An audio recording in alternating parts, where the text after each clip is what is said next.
நாளைக்கு பெருநாள் என்று சொல்லி அறிவிக்கப்பட்டால் நாம் ஜகாத்துல் ஃபித்ர் இபாதத் நம்முடைய ஒவ்வொரு தலைக்கும் ஜகாத்துல் ஃபித்ராவை இஸ்லாம் தொடர்பு படுத்துகிறது. கண்ணியமானவர்களே, எந்த அளவுக்கு மார்க்க அறிஞர்கள் தெளிவுபடுத்துகிறார் என்றால், ஒரு மனிதன் உயிரோடு இருந்தால் சூரியன் மறைந்து 2 நிமிடங்கள் போகல, 1 செகண்ட் போகல, 10 நிமிடம் போகல, அவருக்கு மரணம் ஏற்பட்டு விட்டால் அவர் சூரியன் மறையும் பொழுது உயிரோடு இருந்திருக்கிறார், சூரியன் மறைந்த பிற்பாடு அவருக்கு மரணம் ஏற்பட்டிருக்கிறது என்றால் அந்த மனிதனுடைய ஹக்கையும் ஜகாத்துல் ஃபித்ரா நிறைவேற்றுவதை இஸ்லாம் வாஜிபாக்கி இருக்கிறது.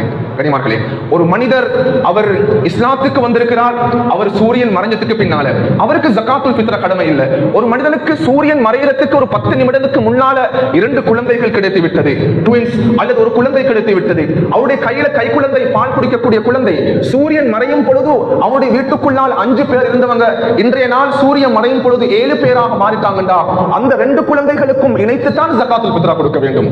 அந்த குழந்தை சூரியன் மறைந்த பிற்பாடு கிடைத்தால் அந்த குழந்தைக்கு ஜகாத்துல் ஃபித்ர் கடமை கிடையாது. அந்த அளவுக்கு ஆழமாக ஜகாத்துல் ஃபித்ராவுடைய இபாதத் நம்மவர்களுக்கு முன்வைக்கப்பட்டிருக்கிறது. கண்ணியமானவர்களே, இந்த விடயத்தை நாங்க முழுமையாக புரிந்து கொள்ள வேண்டும். 3வது கடமை தான் ஜகாத்துல் ஃபித்ர் என்பது யாருக்கு கடமை என்று சொன்னா அது வசதி வாய்ப்பு இருக்கக்கூடியவர்களுக்கு தான் ஜகாத்துல் ஃபித்ர் கடமை. வசதி வாய்ப்பு என்றா ஜகாத்துல் மாலுடைய வசதியை பார்க்கிறது இல்ல. சூரியன் மறையிற சந்தர்ப்பத்தில் அன்றைய பெருநாளுடைய நைட், அடுத்த நாள் பெருநாளுடைய பகல், என்னுடைய உணவு, காலை உணவு, பகல் உணவு, என்னுடைய குடும்பம், மனைவி, குழந்தைகளுக்கு ஆடை வாங்கணும், இந்த செலவு அனைத்தையும் செலவழித்ததுக்கு பின்னால எனக்கு மேலதிகமாக கையில பணம் இருக்குமெண்டா அந்த பணத்தை பயன்படுத்தி ஜகாத்துல் ஃபித்ராவை கொடுப்பதற்கு இஸ்லாம் வாஜிபாக்கி இருக்கிறது. கண்ணியமானவர்களே, ஒருத்தர் சூரியன் மறையும் பொழுது உண்மையிலே அடுத்த நாள் கால சாப்பாடு சாப்பிடுறதுக்கு கூட அவர்கிட்ட பணம் இல்லாட்டி, அன்றைய பெருநாளுடைய தினம் பகல் போசனத்துக்கு கூட பணம் இல்லாட்டி, மாமிசம் வாங்குறதுக்கு பணம் இல்லாட்டி, குழந்தைகளுக்கு ஆடை வாங்குறதுக்கு பணம் இல்லாட்டி அவர்கள் மூசிராக கணக்கிடப்பட மாட்டார்கள். ஜகாத்துல் ஃபித்ர் அவர்களுக்கு வாஜிப் கிடையாது. ஆனால் அல்லாஹ் தஆலா எனக்கு அந்த தினம், பெருநாளுடைய தினம் அனைத்து காரியங்களையும் நிறைவேற்றி விட்டேன், மனைவிக்குரிய ஹக்கை கொடுத்து விட்டேன், குழந்தைகளுக்குரிய ஹக்கை நிறைவேற்றி விட்டேன், மேலதிகமாக பணம் இருக்கும் பொழுது அந்த பணத்தை பயன்படுத்தி தான் ஜகாத்துல் ஃபித்ரா என்ற இபாதத் நிறைவேற்றப்படும். இந்த 3 கண்டிஷன் ஆக முக்கியமானது. கண்ணியமானவர்களே, உண்மையிலேயே நான் ஒரு 2 வாரத்துக்கு முன்னால் ஒரு மஸ்ஜிதுக்கு போயிருந்தேன். அந்த மஸ்ஜிதில் காலமாக வருடங்களாக ஜகாத்துல் ஃபித்ரா என்ற இபாதத் கூட்டு முறையில் அமல்படுத்தப்படுகிறது. அப்ப நான் அவங்கள்ட்ட கேட்டேன், இந்த ஜகாத்துல் ஃபித்ரா நீங்க எப்படி கொடுக்குறீங்க? அவங்க சொன்னாங்க, வருடாந்தம் ஒவ்வொரு நோம்புக்கும் மஸ்ஜிதுக்குள்ளால் 65,000 கிலோ அரிசி ஜகாத்துல் ஃபித்ராவாக மஸ்ஜிதுக்கு வந்துடும். அது அப்படியே குழந்தைங்களுக்கு ஒப்படைச்சிருவாங்க. பெரும்பாலும் அந்த 65,000 கிலோ அரிசியை நாம் ஊரில் இருக்கக்கூடிய ஃபுகராக்களுக்கும் மிஸ்கின்களுக்கும் மேக்ஸிமம் 25 கிலோ இருந்து 35 கிலோவுக்கு மேல ஒவ்வொரு வீட்டுக்கும் போகும். ஜகாத் யாருக்கு கொடுக்கணுமோ அதே போல் தான் ஜகாத்துல் ஃபித்ராவும் இந்த 8 கூட்டத்தினர்களுக்கு தான் கொடுக்கப்படணும். எனக்கு நிறைய தவறுகள் நடக்குது. என்னுடைய அரிசி பேக் எடுத்து கொண்டு போயிட்டு நான் தெரிஞ்சவங்களை கொடுத்துட்டு வந்துருவேன். அவங்களுக்கு அன்றைக்கு அவங்களுக்கு அந்த அன்றாட உணவுகளை சாப்பிடுறதுக்கு முடியுமானவங்க, ஃபகீர் மிஸ்கின் கூட லிஸ்ட்ல அவங்க இல்ல, அவங்க வசதி உள்ளவங்க, அவங்களுக்கு போய் ஜகாத்துல் ஃபித்ராவை நான் கொடுத்துருவோம். இது ஜகாத்துல் ஃபித்ராவாக நிறைவேறாது. ஜகாத்துல் ஃபித்ரா என்றா ஃபுகராக்களுக்கும் மிஸ்கின்களுக்கும் 8 கூட்டத்தினர்களுக்கும் தான் ஜகாத்துல் ஃபித்ரா நிறைவேற்றப்படும். எனவே அந்த மஸ்ஜிதில் சொன்னாங்க, எனக்கு ஆச்சரியமாக இருந்தது. எந்த கல்விலையும் வந்துச்சு, இன்ஷா அல்லாஹ் வரக்கூடிய காலங்களிலும் எங்கட மஸ்ஜிதுகளிலும் இந்த ஜகாத்துல் ஃபித்ராவுடைய இபாதத் கூட்டு முறைகளில் நிறைவேற்றப்படும் பொழுது அல்ஹம்துலில்லாஹ் அது எங்களுக்கு ஃபுகராக்கள் மிஸ்கின்களுக்கு அந்த ஜகாத்துல் ஃபித்ராவுடைய அரிசி நிரப்பமாக போய் சேரத்துக்கு காரணமாக அமைஞ்சிடும். எனவே பெருநாளுடைய நைட்ல நாங்க இந்த ஜகாத்துல் ஃபித்ராவுடைய இபாதத்துக்கு நாங்க எங்களை தயார்படுத்தி வீட்டில் 5 பேரண்டா 5 பேர், 10 பேரண்டா 10 பேர், வீட்டுக்குள்ள இருக்கக்கூடிய அந்த தலைமைத்துவத்தில் இருக்கக்கூடியவர்கள், கணவன் அவருக்கு தான் முழு பொறுப்பும் வரும். 5 பேருடைய ஜகாத்துல் ஃபித்ரா அவர் ரெடி பண்ணுவார். ஒரு தலைக்கு 2 கிலோவும் 400 கிராமும் ஸல்லல்லாஹு அலைஹி வஸல்லம் கூறினார்கள், ஃபரத ரசூலுல்லாஹ் ஸாஅம் மின் தம்ரின். ஸா என்பது 4 முத்துகள் என்பதாக அழைக்கப்படும். ஒரு முத்து 100 கிராம். அப்ப 4 முத்துகள் 2 கிலோவும் 400 கிராம் அரிசி ஒவ்வொரு தலைக்கும் வழங்கப்படும். எப்பொழுது கொடுக்கப்படணும் என்றா, பெருநாளுடைய தொழுகைக்கு அனைத்து மக்களும் மஸ்ஜிதுக்கு வாரத்துக்கு முன்னால ஜகாத்துல் ஃபித்ராவுடைய இபாதத்தை நாம் அழகான முறையில் அந்த அரிசியை கொடுப்பது சுன்னத்தாக இருந்து கொண்டிருக்கிறது. பெருநாளுடைய தொழுகை முடிஞ்சிட்டு இன்னும் ஜகாத்துல் ஃபித்ராவுடைய அந்த அரிசியை நாம் கொடுக்கலண்டா, அன்றைய அந்தி நேரம் பெருநாளுடைய அந்த நைட் சூரியன் மறையும் வரைக்கும் பெருநாளுடைய தொழுகைக்கு பின்னால பிற்படுத்தப்பட்டுட்டா என்னோட மார்க்க அறிஞர்கள் தெளிவுபடுத்துவாங்க, அது மக்ரூஹான காரியம். நீங்க அந்த அளவுக்கு அதை பிற்படுத்துவானாம். இமாம் மிம்பருக்கு ஏறதுக்கு முன்னால உங்களோட ஜகாத்துல் ஃபித்ரா கொடுத்துருங்க.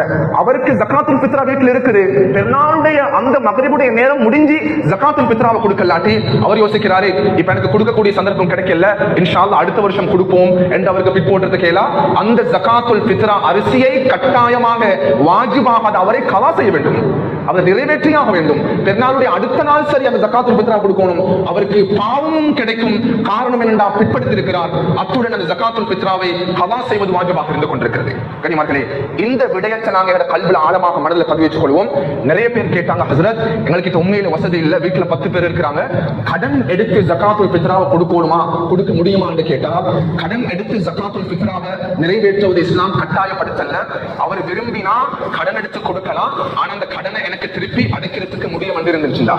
இன்னும் ஒரு பகுதி இருக்குது, நிறைய பேர் கேட்ட விடயம் தான் ஜகாத்துல் ஃபித்ர் என்றது நோம்புடைய காலத்துல நோயாளிகள் இருப்பார்கள், அவர்கள் நோம்பு பிடிக்க முடியாதவர்கள், வயோதிபர்கள். இஸ்லாம் அவர்களுக்கு ஃபித்யாவை கடமையாக்கி இருக்கிறது. ஒவ்வொரு நாளும் 100 கிராம் அரிசி கொடுக்கணும். 29 நோம்பண்டா 29 நோம்புக்குரிய அந்த அரிசியை கால்குலேட் பண்ணி கொடுக்கணும். 18 கிலோ வரும் நினைக்கிறேன். அவர்களும் ஜகாத்துல் ஃபித்ரா கொடுக்கணுமா? நல்லா புரிஞ்சுக்கொள்ளணும். ஜகாத்துல் ஃபித்ர் என்பது தனித்துவமான இபாதத். நோம்புடைய காலத்துல வயோதிபர் இருக்கிறார், நோன்பையே பிடிக்கல, அவருக்கும் ஜகாத்துல் ஃபித்ரா இருக்கிறது.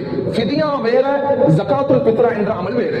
அப்ப நான் ஃபித்யாவும் கொடுக்கணும், அதே சந்தர்ப்பத்தில் ஜகாத்துல் ஃபித்ராவுடைய அமலையும் நான் நிறைவேற்றணும். மக்களே, இன்னொருத்தர் இருக்கிறாரு, நோன்பே பிடிக்கவே இல்லை, ரமதானுடைய காலத்தை நாசமாக்கி விட்டார். நோன்பு பிடிக்காத எனக்கும் ஜகாத்துல் ஃபித்ர் கடமையான்னு கேட்டா, ஜகாத்துல் ஃபித்ர் என்பது தனித்துவமான இபாதத். நோன்பு காரணம் இல்லாமல் பிடித்தவர்கள் விட்டவர்களுக்கும் ஜகாத்துல் ஃபித்ர் இருக்குது, காரணத்தோடு விட்டவர்களுக்கும் ஜகாத்துல் ஃபித்ர் இருக்குது.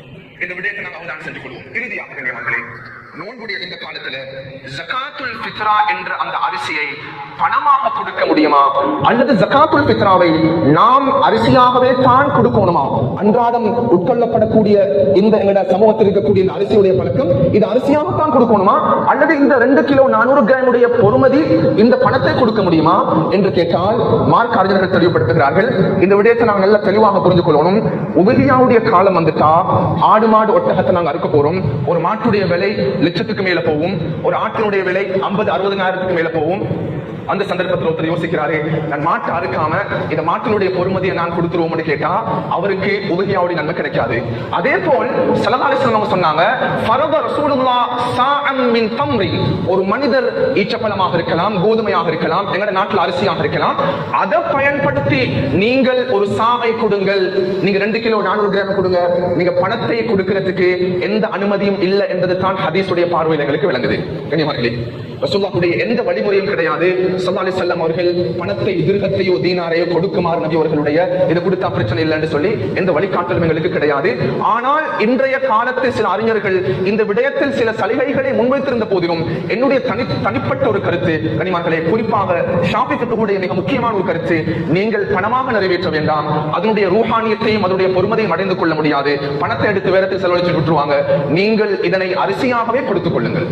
ஜகாத்துல் ஃபித்ர் என்பது அரிசியாகவே, தானியமாகவே, உணவாகவே கொடுத்தால்தான் அதனுடைய நோக்கம் நிறைவேறுகிறது என்ற விடயத்தை மார்க்க அறிஞர்கள் நம்மளுக்கு தெளிவுபடுத்தியிருக்கிறார்கள். எனவே இன்ஷா அல்லாஹ் நாங்க இன்றைக்கு நோன்பு 28 பிடிச்சிருக்கிறோம், நாளைக்கு 29 ஜகாத்துல் ஃபித்ராவுடைய அமலுக்காக வேண்டி நம்மை தயார்படுத்தி பெருநாளுடைய காலை பொழுதை நாம் தொழுகைக்கு நுழையறதுக்கு முன்னால இந்த அமலை நாங்கள் அழகான முறையில நிறைவேற்றி முடிக்கிறதுக்குரிய முயற்சியை செய்து அல்லாஹ்வுடைய சில நன்மைகள் அடைந்து கொள்வதற்கு சந்தர்ப்பத்தை அல்லாஹ் கபூல் செய்தருள்வானாக.